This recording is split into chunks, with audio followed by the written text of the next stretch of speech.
Então, boa tarde. Boa tarde. Iniciamos hoje uma série de entrevistas, né? Chamadas Filosofia Hoje, entrevistas com jovens pesquisadores, pesquisadores, enfim. O nosso trabalho basicamente está no âmbito da pós-graduação, estricto sensu, mestrado e doutorado, seja com mestrandos, doutorandos ou com mestres e recém-doutores, né? Com o intuito de conversar a respeito da experiência na pós-graduação e também sobre as temáticas de trabalho, enfim, os temas de pesquisa, eventualmente os métodos, as metodologias, tudo que envolve, né, essa atividade na pós-graduação e o universo, né, que está em torno disso, na medida que isso interessa também para futuros pós-graduandos, pessoas que têm interesse, né, especialmente no contexto da filosofia, né. Então, eu estou aqui hoje com a Alessandra Triarca e com a Júlia Schlemm. A Alessandra foi minha orientanda de mestrado e atualmente é orientanda de doutorado do meu colega Francisco Verado de Boca. E a Júlia fez o mestrado dela na Universidade Federal do Paraná e depois veio fazer o doutorado na PUC, comigo, né, no âmbito da filosofia. Então, eu gostaria, assim, inicialmente de agradecer a presença de vocês. Eu acredito que a conexão da Júlia esteja um pouco... melhor, voltou. Né? Estava um pouco travado. Ou ela estava muito imóvel. Não, eu estava imóvel, eu acho. Você veja como são as coisas da internet, né? A internet é muito ilusória. Sim. Travou tua conexão ou travou você? A gente fica assim, né? Então, eu gostaria de direcionar, assim, inicialmente, né? Primeiro, cumprimentar vocês, agradecer a presença de vocês, a disponibilidade, né? E dizer que nós estaremos aqui ou às terças ou às quartas-feiras com a nossa programação, sempre às 14 horas, no entanto, né? E a programação está no Facebook, lá no meu perfil, e também foi bastante distribuído, né, por outras pessoas, por interessados. E, enfim, obrigado, Alessandra, obrigado, Júlia, né, pela presença de vocês aqui. Eu gostaria de dirigir inicialmente uma pergunta para ambas, que daí não tem tanta importância quem decidir responder primeiro, né? Mas a pergunta basicamente é relacionada com a própria pós-graduação em filosofia, né? Para nós que viemos, né, do ambiente da psicologia, da psicanálise, o modo de trabalho dentro da filosofia requer uma certa adaptação, né? Nós que trabalhamos na linha de pesquisa de filosofia da psicanálise, percebemos sempre a necessidade, né? Como, em geral, as pessoas que fazem a pós-graduação na nossa linha vêm de outras, vamos dizer assim, de outras formas, né? De encarar o problema do conhecimento, né? As metodologias da filosofia são peculiares. A pergunta é como que vocês percebem, né, já que vocês têm uma certa experiência já nesse processo, como que vocês percebem essa mudança do cenário da psicanálise como atividade clínica, né, como uma teoria que se aprende em associações de psicanálise, em faculdades de psicologia e outros ambientes assim, passar a pesquisar do ponto de vista da filosofia da psicanálise. Quer responder, Júlia? Primeiro? Pode ser. Ele não para o ímpar. Não, pode responder, eu respondo em seguida.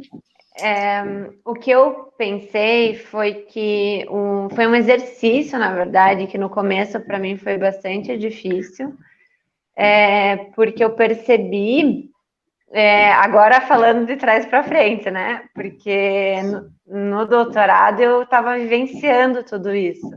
Então foi um trabalho mesmo, subjetivo, inclusive.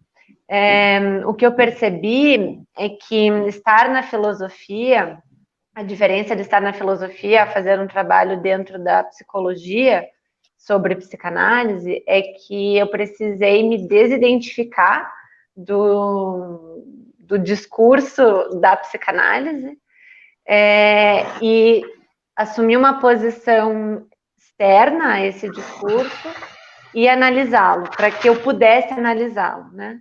Então, eu percebi que na filosofia da psicanálise, então, o trabalho é extremamente analítico, o que, na verdade, é muito semelhante com o trabalho do consultório, do consultório de psicanálise, né?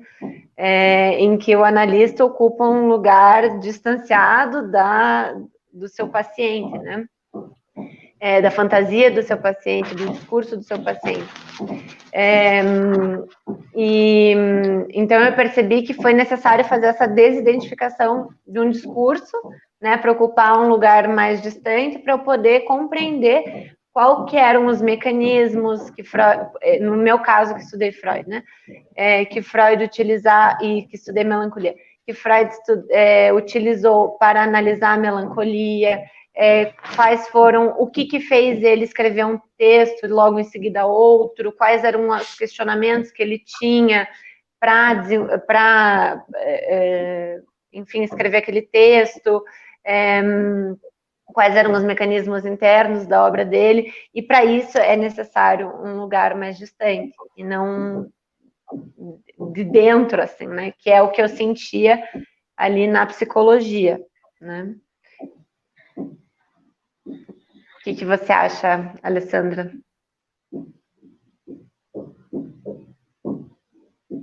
Oi. Oi. Concluiu, Júlia? Você vai concluir? Pode falar, pode falar. Realmente, a gente começa esse de trás para frente que você falou, ele me remete já ao nosso trabalho, desde a graduação em psicologia, né? Desde que eu fiz, no último ano da faculdade de psicologia, eu fazia iniciação científica em psicologia forense. Então, eu já vim do trabalho de campo, né? Então, eram pesquisas também, tinha o viés qualitativo também, mas eram quantitativas também. E era um trabalho de campo. Então, o meu trabalho de conclusão de curso foi isso, foi baseado também na escuta, nos atendimentos, na parte clínica, mas foi um trabalho prático também e não só teórico. Depois, né, essa entrada na filosofia, para mim, você entrou no doutorado, então você já tinha um arcabouço um pouco maior, eu acho, dessa pesquisa mais teórica. Eu não tinha, então, no começo, adaptar tudo isso, e não só adaptar o trabalho que eu propus, né, o primeiro projeto que eu propus para entrar, até eu lembro que eu conversei algumas vezes com o Eduardo, porque como adaptar aquela ideia para um projeto que vá dar numa dissertação em filosofia da psicanálise, um trabalho de investigação teórica. Concordo com o que você fala, que é parecido com o trabalho do consultório, nesse sentido da psicanálise ser também um método de investigação, né, como o Freud fala. Eu acho que foi difícil, assim, não difícil, foi trabalhoso entender como a filosofia traz as obras dos autores, né? Eu acho que a psicologia por si, ela é bem fermentada, não só por ter diversas abordagens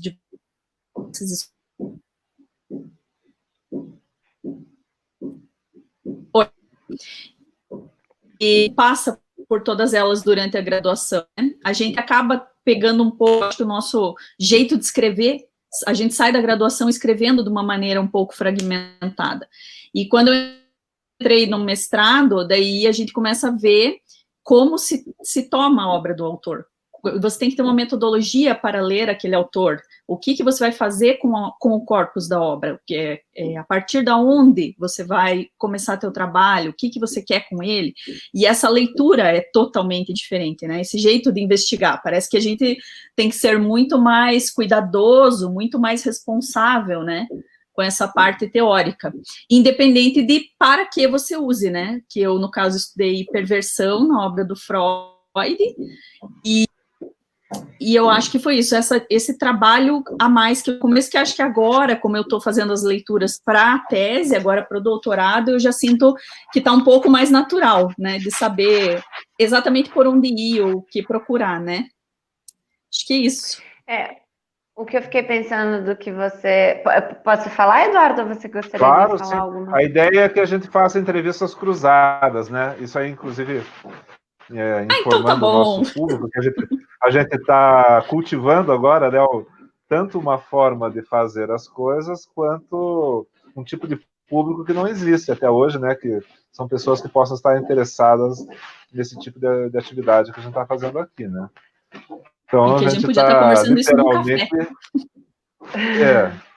Não é um problema, né, que a gente trate as coisas de um modo mais experimental, até a gente achar um formato que a gente considere mais bacana, né? Inclusive convidar os colegas que participarão de futuras entrevistas, né, para entrarem também, eventualmente, e conversarem. Né? Termos aqui um ambiente mais descontraído, né? Então, por favor, tudo isso para dizer, por favor, siga em frente. Siga. O que eu pensei do que a Alessandra foi falando é que na psicologia, a pesquisa, a teoria ela é utilizada muito de uma forma... Então, por exemplo, deixa eu dar um exemplo. Então, se a gente vai falar sobre melancolia, né? Karl Abraham falou tal e tal coisa sobre melancolia. Freud falou tal e tal coisa sobre melancolia. E você vai meio que juntando, né, os trabalhos teóricos baseados na clínica, né, para você conseguir ter uma fundamentação teórica sobre o teu achado clínico. Então, é meio que uma colcha de retalhos algumas vezes, né? Não tem uma preocupação tão grande com o movimento de certos conceitos. Isso muitas vezes não é muito interessante, né? O que a gente acaba utilizando a teoria para fundamentar discursos, situações no consultório, para a gente conseguir, na verdade, formalizar algo que a gente vivenciou na prática, né? A teoria, ela acaba... E a pesquisa e a teoria na psicologia ela acaba indo muito por esse lado, né? E enquanto na filosofia da psicanálise a gente trabalha de um modo diferente. A gente tem então uma preocupação com o conceito, com o movimento daquele conceito, da onde foi tirado aquele conceito. O que eu acho que é extremamente importante também para o trabalho clínico, porque eu acho que muitas vezes os psicólogos e os psicanalistas acabam tratando assim: bom, a psicanálise nasce da clínica, então marco zero, né?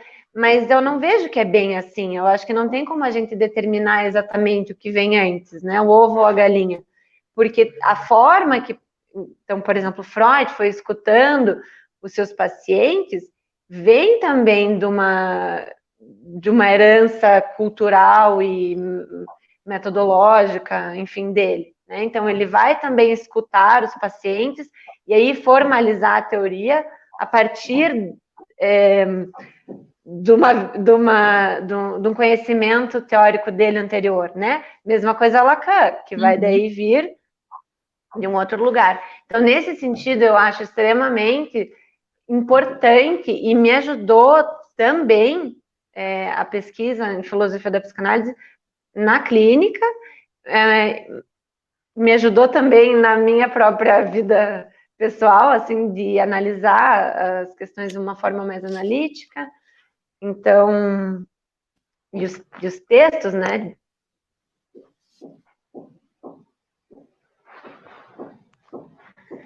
É bem interessante essa... Meu, que estranho aqui. Deu uma travadinha? É bem interessante essa... Estou ouvindo você, Alessandro. Não sei se você nos ouve. Né? Agora o Eduardo, que ficou meio sumido vocês ali. me ouvem? Voltou. Sim. Então, basicamente, eu gostaria de saber também, né, de vocês, em relação ao tratamento conceitual dos temas específicos de vocês, né, qual foi o principal elemento que se alterou ao longo da pesquisa, considerando que ambas já, tanto a Alessandra em relação à dissertação do mestrado já defendeu, quanto a Júlia também defendeu o doutorado, né? Então, qual foi a principal modificação que vocês sentiram, assim, de um ponto de vista conceitual, no trabalho de vocês durante a escrita, no caso da Alessandra, da dissertação, no caso da Júlia, da tese? Uhum. O que mudou no trabalho uma coisa que eu percebi muito... Inicial, Oi. Da abordagem inicial até o produto final. Ah, sim. Eu acho que principalmente isso que a Júlia fala do trabalho um pouco mais fragmentado, e porque no mestrado, quando você cai direto no mestrado em filosofia da psicanálise, quando eu estava pegando o jeito de como fazer aquele trabalho, o tempo já estava passando. Então, o pouco tempo também é crucial a gente ver, né? Você passa ali 6 meses para entender como é que você vai fazer aquilo. Nessa, o teu projeto já não fica mais bem a mesma coisa, né? A gente tem a disciplina de projetos que na primeira vez eu olhei aquilo e realmente o que eu queria fazer era grande demais. Eu acho que a principal alteração foi o recorte, né? O projeto estava muito aberto, era só... Era uma coisa mais vaga, mais ampla, e eu fui vendo que eu ia ter que fazer recortes para o que eu ia conseguir demonstrar, o que eu ia conseguir ver em 2 anos apenas, né? Sendo que meio ano você fica só acertando o projeto, né? Você não consegue ir muito para frente, você consegue mais ou menos dar conta de traçar um percurso ali, do que você vai fazer. Eu quero começar por aqui, então eu estudei ali a perversão, eu queria ligar perversão e crime dentro da obra do Freud, ver se isso era possível. Isso já passando por uma boa peneira, assim, no projeto, né? E aí que eu fui vendo por onde que eu ia. Então, mas então eu ia estudar primeiro o caminho que faz a perversão, o que o Freud disse do crime, se era possível ligar uma coisa a outra. Mas isso foi já quase no último semestre. E daí o que foi mais importante, acho que foi na qualificação, né? Porque eu estava com esse projeto ainda um pouquinho... Eu estava já seguindo com ele, tinha feito essa parte, primeiro capítulo, a parte de perversão, segundo capítulo, essa parte do crime, mas ainda estava meio... E acho que as sugestões da banca de qualificação, que daí o que amarrou todo o meu trabalho foi a questão da metapsicologia, que foi uma coisa que um dos professores da banca falou. Daí eu falei, mas então é por aqui. Então, isso que ia tecer, assim, ia juntar uma coisa com a outra. Isso que mais mudou no trabalho. Ele começou muito mais separado, quase como se fossem mini trabalhos, assim, né? Primeiro capítulo, segundo capítulo, terceiro capítulo. Acho que o que amarrou tudo, e isso foi a principal modificação, foi a questão da metapsicologia, e foi já a partir da qualificação, né? E o teu, Júlia? Uma pergunta difícil, porque eu sinceramente não lembro mais como é que era o meu projeto inicial. Mas o que eu acho que... Eu lembro bem, Júlia, eu lembro. Você lembra bem? Eu acho que eu quis esquecer, assim. Recalcou, amiga.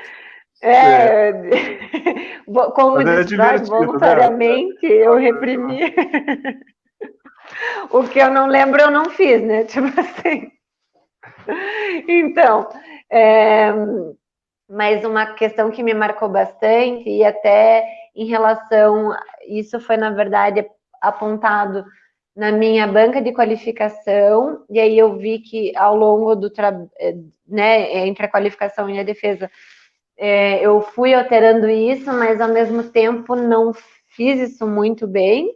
Só que aí na banca de defesa, com mais algumas intervenções, né? Aí me caiu bem a ficha, e aí eu acho que eu já consegui arrumar o trabalho para a entrega final de um modo mais interessante. Já explico o que seria isso. E aí, claro que agora a produção de artigo, né? Bom, o meu trabalho, eu percebi o que foi um ponto levantado na banca, e eu concordo que era isso que eu estava fazendo. Eu estudei, como eu já disse, eu estudei melancolia na obra de Freud, e realmente Freud ele não deixa claro qual é o fio condutor dele, na obra dele, em relação à melancolia. Então, eu quis buscar qual era a lógica causal reprimida, digamos assim, por baixo daquilo que Freud descrevia, né, do enunciado dele. Só que assim, tem algumas partes que não tem como ligar uma coisa na outra, simplesmente fica ali uma lacuna. E eu apontava para essas lacunas, mas aí eu tentava preenchê-las, né? E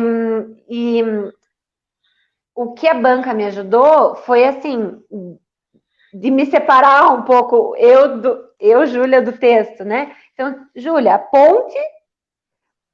aponte isso, né? Mostre como está escrito o texto, né? Não precisa preencher esse buraco, né?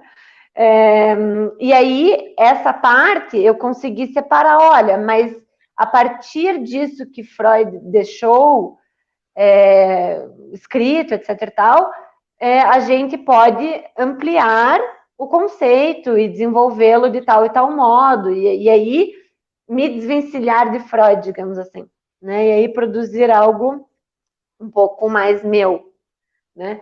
Então, isso que eu vi que foi decisivo e é uma diferença grande, né, que eu desenvolvi ao longo do trabalho. Mas isso é algo que eu também ainda estou desenvolvendo, né? Porque eu quero mostrar isso em artigos. Uhum.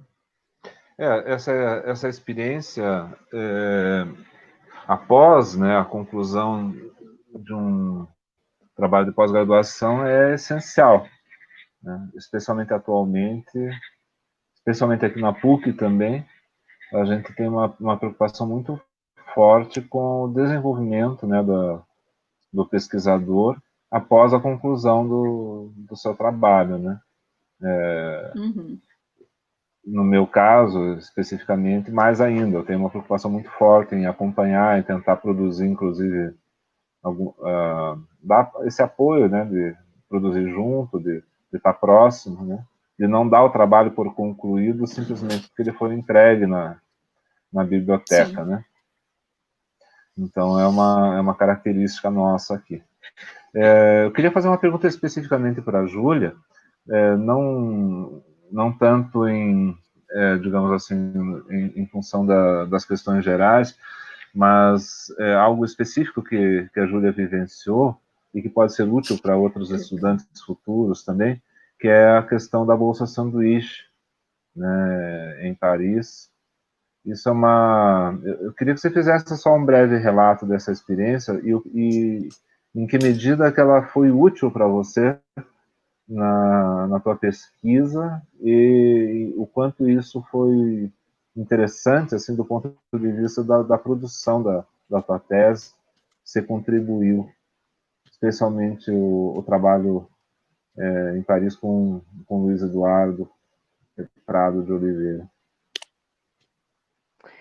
Bom, para mim, o doutorado significa, o final do doutorado significa, o objetivo do doutorado, para mim, é uma mudança de posição, de posição subjetiva e isso também enquanto pesquisadora, né? Então, como eu vou pesquisar, e como que eu vou encarar o problema e como eu vou abordá-lo, né?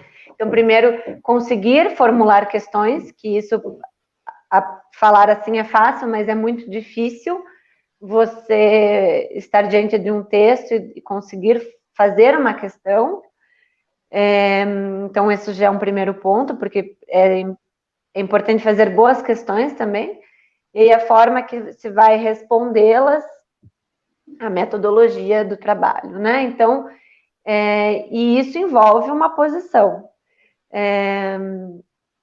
E eu vejo que o que me ajudou muito o doutorado sanduíche foi quando eu chego num país diferente, né? Então, com pessoas diferentes, pesquisadores diferentes, que não tem essa cultura da filosofia, não tem essa cultura e também não tem muito conhecimento sobre o que é filosofia da psicanálise, sobre a nossa forma metodológica. Então, de explicar para eles esse método, mas também de expor a teoria e a minha posição a partir dessa forma, né? Desse ponto de vista. E isso foi muito importante para mim, porque isso me obrigou a me ressituar, até compreender melhor o que eu fazia para poder falar para os outros, para poder explicar. Uma outra questão, então esse foi um ponto, e o outro ponto que eu acho que, e bom, isso é muito falado, e assim, é tanto falado que parece que, assim, na minha opinião, parece que isso é uma coisa boba, mas eu acho que o pesquisador brasileiro, ele sofre realmente da síndrome de vira-lata, né? Então, quando eu vou até lá, eu fui para a França, né? Então, a França, considerado por nós um país do primeiro mundo, e com megas bibliotecas gigantescas, com todas as obras, quase todas as obras do mundo, sei lá, né? Enfim, todos os pesquisadores passando por lá, então isso foi legal também, porque eu conheci pesquisadores brasileiros que eu não conheceria aqui, eu conheci lá, porque é um fluxo de pessoas muito grande em Paris, então esse foi um outro ponto, né? Então eu chegar lá e precisar ser de alguma forma obrigada, né? Obrigada, eu quis, né? Mas estando lá, obrigada a me posicionar, a explicar para pessoas, pesquisadores que eu considerava, nossa, né? Tipo, todo um ideal ali. Isso também me ajudou a me fortalecer e a me enxergar de um outro modo e a perceber também que a nossa pesquisa, ela é muito, muito forte. E também olhar para a pesquisa do outro e também criticá-la de uma forma saudável, né? E ser criticada também. Isso foi essencial. Isso me deu eu me sinto muito mais segura hoje em dia do que eu me sentia antes. Então, hoje eu me sinto segura de poder discutir com pessoas de diferentes linhas, enfim, caiu algo de uma idealização. Isso foi muito importante, né? Para eu poder me colocar. Isso eu acho essencial. Colocar também a pesquisa do Brasil no mapa também, né? A internacionalização implica nisso, né? Um descondicionamento também da nossa mente, né? Descolonialização da nossa mente, né? Entender que existe uma reciprocidade, né? Os pesquisadores em geral, né, com os quais eu tenho contato também no mundo, eles têm bastante admiração pela pesquisa brasileira, tem bastante respeito, né, e, em geral, eu vejo que nós somos tratados de igual para igual. Assim, é uma experiência que eu corroboro, acho que é bem por aí mesmo. E, desculpa te interromper, Eduardo. Não, pode falar, precisa brigar um pouco, principalmente na França, que é até uma questão cultural, você precisa brigar um pouco para ser vista como igual. Mas eu também não acho que isso é um problema. Eu acho que de alguma forma está certo, porque você também precisa se colocar para poder ser vista, para poder ser respeitada, né? Então, mas só isso. E, Alessandra, tem uma pergunta muito peculiar, na escala né? menor, depois eu comento. Não, pode comentar. Eu tenho uma questão eu ia comentar que esse sair do lugar, também numa escala menor, é o que a gente teve que fazer entrando num mestrado, num doutorado em filosofia. Né? A gente também saiu do nosso ambientezinho da psicologia e tem que saber falar com as pessoas e mostrar o nosso trabalho. E isso também é um aprendizado difícil, né, de como que eu vou conversar com essas pessoas se eu não fiz filosofia, mas eu tenho que saber explicar, eu tenho que saber mostrar o meu trabalho. E eu vejo agora que eu fiz o mestrado ali, comecei o doutorado ali, quando a gente estava agora conhecendo o trabalho dos colegas nessa disciplina novamente de projeto, você já sabe, né, você já sabe fazer melhor, você já sabe formular questões melhor, como a Júlia falou, né, você já sabe até o que vai dar tempo ou não vai dar tempo de fazer, e tem que ficar para um próximo trabalho, ou só para um artigo, ou o que não cabe, a gente já sabe montar isso, né, e saber conversar com outras áreas, né, assim como a Júlia teve que conversar não só com outras áreas, mas com outras pessoas e outros pesquisadores, né, muito interessante. Até porque o modo como os franceses trabalham com pesquisa é muito diferente do nosso, tem uma abordagem peculiar, né, que é um pouco da cultura francesa e que é diferente do modo como a gente trabalha, né, normalmente aqui no Brasil. E isso, obviamente, enriquece, né, dá uma visão de conjunto mais interessante das possibilidades da pesquisa, né. Agora, Alessandra, bem nesse...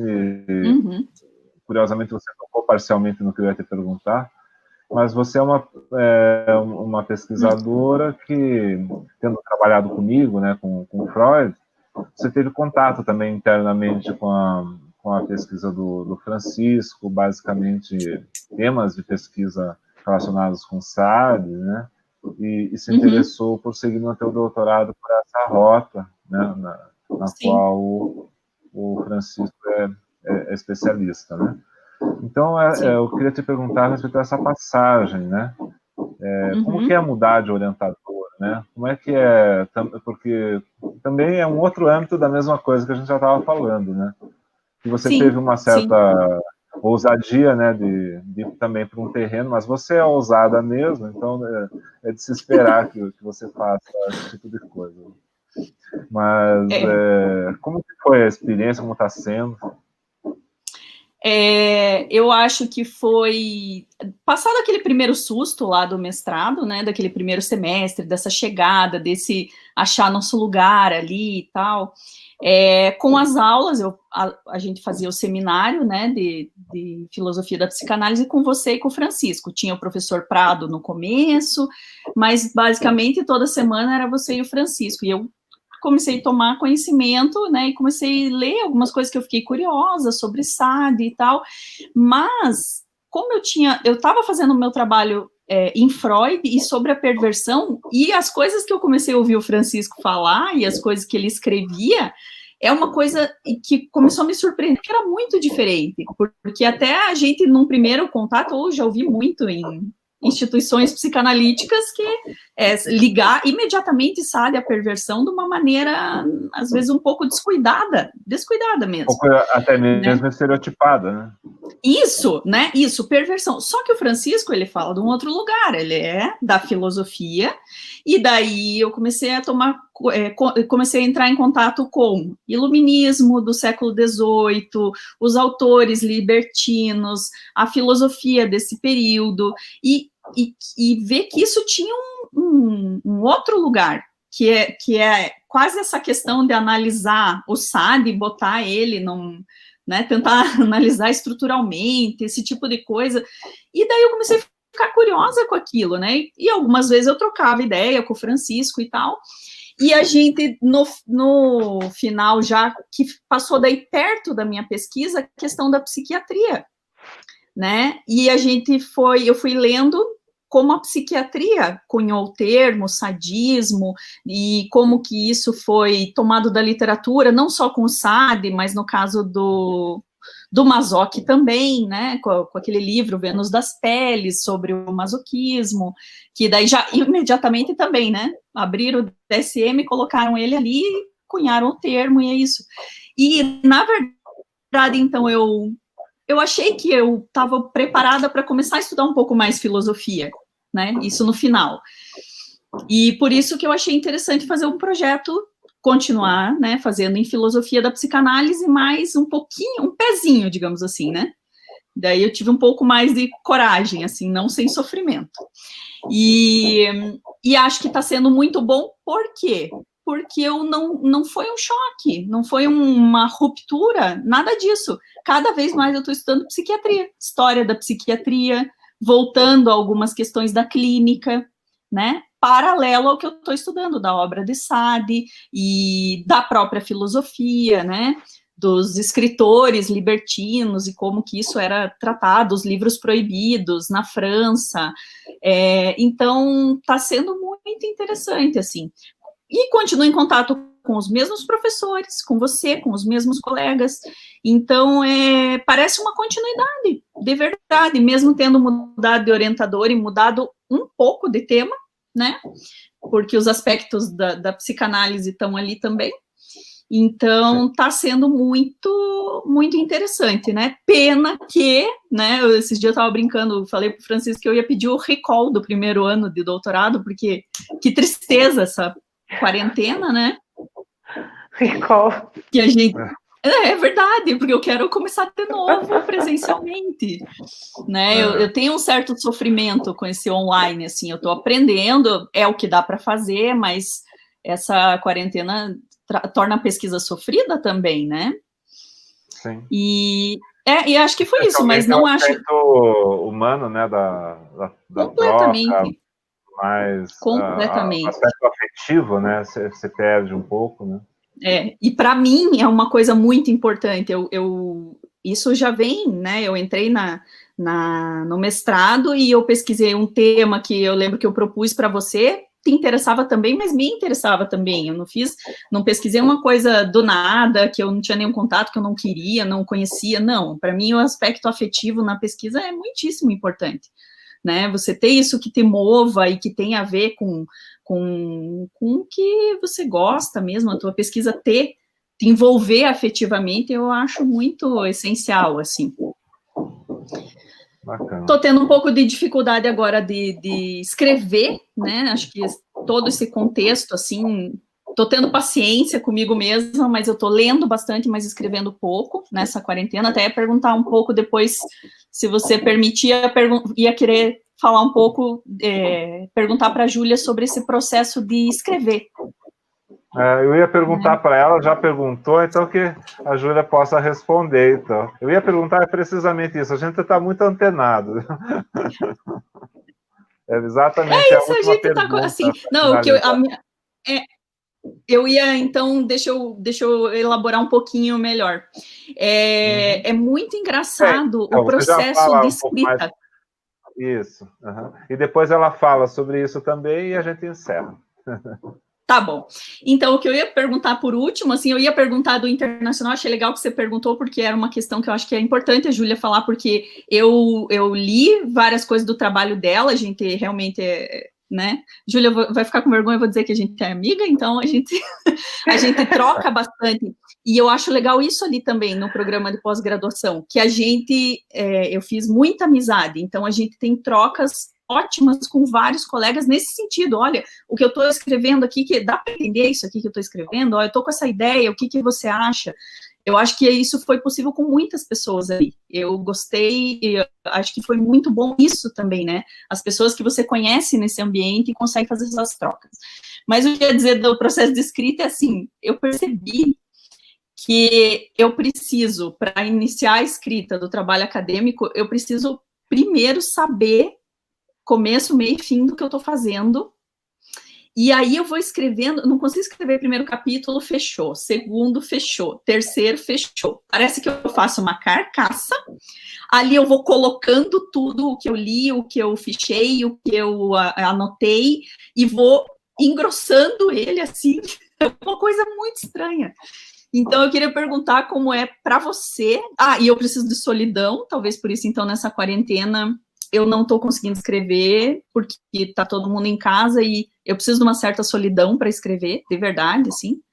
E queria saber como que é o teu, agora que você já está bem mais na frente, terminou o doutorado, como que é o teu processo de escrita? Olha, no doutorado foi bem horrível, bem angustiante. Foi assim, muito angustiante, tipo, eu nunca tinha sentido angústia na minha vida, foi a primeira vez. E, tipo, angústia forte. Por um lado foi bom, como eu falei, porque eu acho que eu realmente cresci muito como ser humano. Mas por que era angustiante? Porque eu olhava tudo aquilo, eu tinha uma ideia, mas eu não conseguia. O começo foi muito difícil de trilhar um fio condutor e ir. Então foi meio tipo assim, qual que é o ponto zero, da onde eu vou, sabe? E daí teve uma hora que eu falei, não importa mais, escreve qualquer coisa. E foi o que eu fiz. Eu comecei a escrever qualquer coisa, porque eu precisava escrever para daí começar a perceber o que estava ruim para ir, tipo, organizando, né? Então, no doutorado... Um novelo condutor. Emaranhado condutor. Então, no doutorado, como é que o doutorado para mim também significou um aprendizado de escrita, que foi muito diferente do mestrado para mim. O doutorado para mim não foi bem uma continuação do mestrado. Então, no doutorado teve esse aspecto peculiar, né? Agora, eu já estou bem diferente. Então, eu consigo sentar, olhar, identificar e, tipo, tá, qual caminho eu vou seguir? E daí eu já consigo, ao longo que eu vou escrevendo, eu já consigo, tipo, perceber, tá, esse parágrafo não tem conexão com o outro, porque o que eu fazia muito no começo da escrita? Eu ia escrevendo e eu, de alguma forma, eu não explicava para o leitor qual era a minha lógica interna. E isso eu fui percebendo ao longo do processo, né? E você precisa explicar isso para a pessoa que vai ler o teu trabalho, senão a pessoa não vai entender. E isso eu aprendi, né? E isso eu aprendi. Então, eu vejo que agora o meu processo está diferente, né? E, enfim. Daí eu um acho pouco que, de angústia sempre vai ser. Sempre. E eu acho que para começar, para mim, é muito angustiante. E quando está indo, daí vai, daí eu até, tipo, assim, até me perco um pouco no tempo, no sentido de que posso trabalhar horas a fio, assim, né? Tipo, tá, sei lá, vou até, sei lá, o início da madrugada sem problema nenhum. E no começo eu simplesmente não consigo, tipo, trabalhar meia hora, tipo, então... Sim, uma hora então, vem. Mas eu acho que o Eduardo estava querendo perguntar também em relação a artigos, né? Isso tá... nem tanto assim, né, querendo perguntar, mas acho que é natural. Né? a escrita de artigos também, né, que se torna uma outra coisa complexa, porque ela é sintética, né, uma forma sintética de trabalho, ao mesmo tempo com referências precisas, e ao mesmo tempo um diálogo maior com a comunidade, né? Assim, a ideia da atualidade, né, está muito presente também nos textos, né? Um diálogo mais comunitário, realmente. Então, parece que isso agora, né, está se tornando também para vocês uma realidade presente, né? Que antes, obviamente, não existia na vida de vocês. Sim. E como é que está sendo essa experiência para vocês? Uma nova adaptação, novas delícias e novas angústias? Em relação ao quê? Aos artigos. Ao online ou os artigos? Não, os artigos, né? O online a gente já sabe, né, que realmente também né, uma experiência incrivelmente rica, né? Mas obviamente a gente perde muita coisa com ela também, né? Eu acho que eu tive uma experiência meio, não foi, eu escrevi para aquele congresso online lá que você fez, aquele evento, né? E apresentei o trabalho, né? Tinha escrito para apresentação, na hora de aquilo virar um artigo, já não era a mesma coisa. Já eu achei que não era bem aquilo, que não era suficiente, parece que a linguagem mudou, já não se tornou a mesma coisa, assim.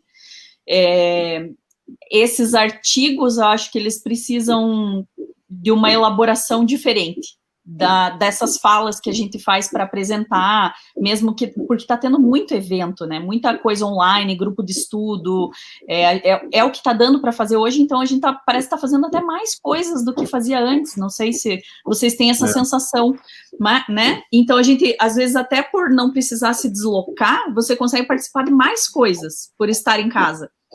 Então, às vezes, aquilo que você falou e você conseguiu transmitir o que você queria, na escrita, que parece que tem que ter uma outra elaboração, uma outra roupagem. O texto parece que não tem o mesmo vigor da fala na hora que está ali. E isso, eu acho que, para mim, está sendo... Essa é a minha dificuldade atual, assim, de transformar tudo isso que a gente tem lido e falado em realmente um texto escrito bom, que eu leia, eu olhe e considere bom para uma publicação, esse tipo de coisa, assim. E a Júlia também teve essa experiência agora, né, Júlia? Com o texto para a revista, né? Passou por exatamente a mesma coisa. Eu acabei enviando, mas o que eu percebi que... O que eu fiz, né, nesse trabalho, eu peguei justamente algumas partes da minha tese, só que daí eu fiz conexões um pouquinho diferentes. Então, eu enviei o meu trabalho, né? Mas os artigos que... Eu até recentemente, na verdade, escrevi um artigo mais clínico, porque até devido a esse momento que a gente está vivenciando, né, e a minha prática clínica, mas eu agora vou começar a fazer os artigos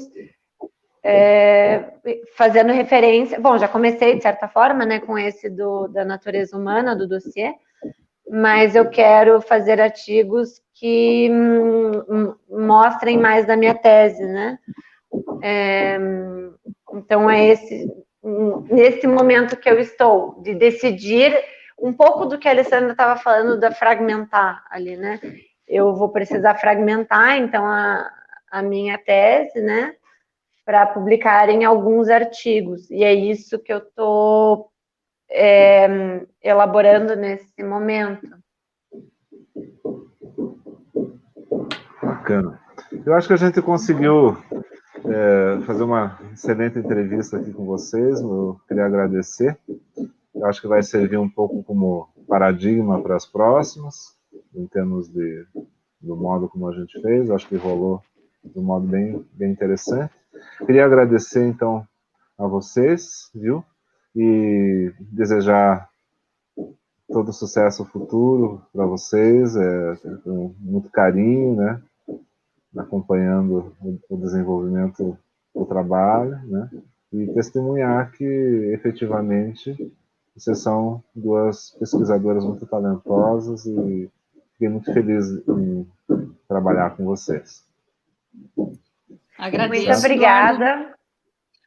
Obrigada pelo convite, obrigada, Júlia, muito bom estar com você, muito bom poder conversar com você também. Agradeço, Eduardo, pelo convite e porque é muito bom a gente poder falar do trabalho da gente, que acho que as famílias não aguentam mais também. Então, a gente está falando aqui do que a gente faz, do que a gente estuda, do que a gente está fazendo e já fez, então, né, para as pessoas que estão aqui para ouvir, então, também é uma delícia, por isso, assim, poder conversar e espero que realmente acrescente alguma coisa para as pessoas que estão entrando agora. A gente tem bastante contato com os colegas que estão entrando agora, né, no mestrado e doutorado, e é bacana, assim, essas trocas. Agradeço também e agradeço por ter sido com a Júlia, que eu gosto muito da Júlia também. Muito obrigada, Alessandra e Eduardo, pelas palavras, né? Para mim também foi uma experiência muito boa, tanto o doutorado, quanto... Então, pessoal, não se assustem com a angústia que eu falei, né? Foi importante, foi uma angústia construtiva. Então, obrigada pela experiência que eu tive com vocês, e obrigada pelo convite de estar aqui hoje. Concordo com a Alessandra, né? É importante a gente direcionar as nossas falas para quem está interessado, né? Isso é. Né? Então, tá certo. Então, um abraço para vocês e até a próxima oportunidade. E espero que vocês acompanhem as próximas entrevistas, eventualmente venham aqui conversar com o pessoal também, né? Com certeza. Tentar formar um circuito aqui, tá bom? Um beijo. Tá bom, então. Obrigada. Obrigada, Eduardo. Boa tarde. Parabéns por mais essa iniciativa. Nos assistiu também. Tchau, tchau. Muito obrigado. Tchau. Tchau.